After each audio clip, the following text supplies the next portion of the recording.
everybody! So today I wanted to talk about when to get help for mental illness, when to reach out, the questions that a lot of people have.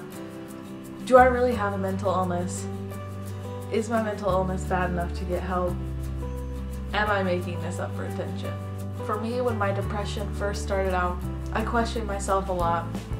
I saw a lot of people on the internet who thought that mental illness was kind of like a fashion statement. I guess their lives aren't very interesting, and they thought that a mental illness would make them interesting and mysterious.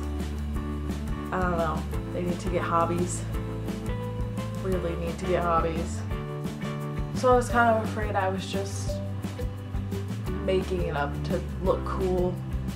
And then there's always the misconception that people with mental illnesses are just faking it and they just want attention.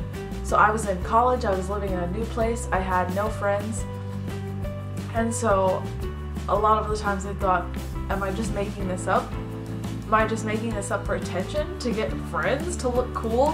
Which, thinking back on it now, makes no sense at all in any way, but that's what my brain was telling me at the time. And honestly, that went on for far too long, and if I'd come forward sooner, I could have gotten help sooner and started recovering. So I think there's this myth that you have to be like at a certain level in a mental illness, like depression or anxiety, to be able to go get help. That's completely false, and like I mentioned before, the sooner you get help, the better, the faster you're going to be able to recover. So a lot of you might feel like your emotions aren't valid. You might be doubting yourselves, thinking that you aren't bad enough to get help, but I think you guys should just think about this. 1. Mental illness is not a contest. You can't compare your life to someone else's or your troubles to someone else's, because we're all living completely different lives. Maybe not completely differently, but everyone has different life experiences, everyone has different emotions, everyone has different thought processes. You can't compare your troubles to someone else's. You can't invalidate your troubles because someone else has something troubling. Someone else has troubles that you see as worse than yours. If you aren't feeling well, go talk to someone. Go see what your options are, whether it's antidepressants, therapy, CBT, that kind of thing. It's worth a shot. The second thing to consider is it doesn't matter what people think. No one's opinions matter more than your health.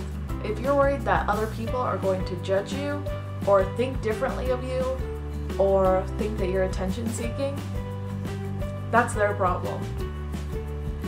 Other people's reactions to you, it's their problem, it's not your problem. You don't have to take responsibility for other people's reactions. And if you're suspecting that you have a mental illness, you possibly do. So what's the harm in talking to someone about it? You might even find there's an underlying cause for it, like thyroid problems that are causing you to feel depression or anxiety, and then you can fix that. Also, what I found is a lot of people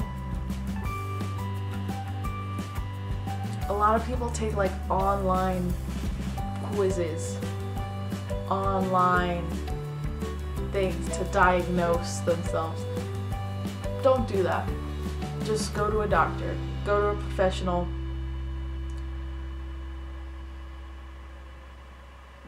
Because you'll think that you have every mental illness under the sun if you take quizzes online. So just go to a doctor. Quizzes aren't going to be able to help you. They're not going to be able to give you therapy or antidepressants or any kind of emotional support because they're online quizzes. So go to a doctor, go get help. Just remember that you don't have to, there's not a certain level that you have to be at to go get help.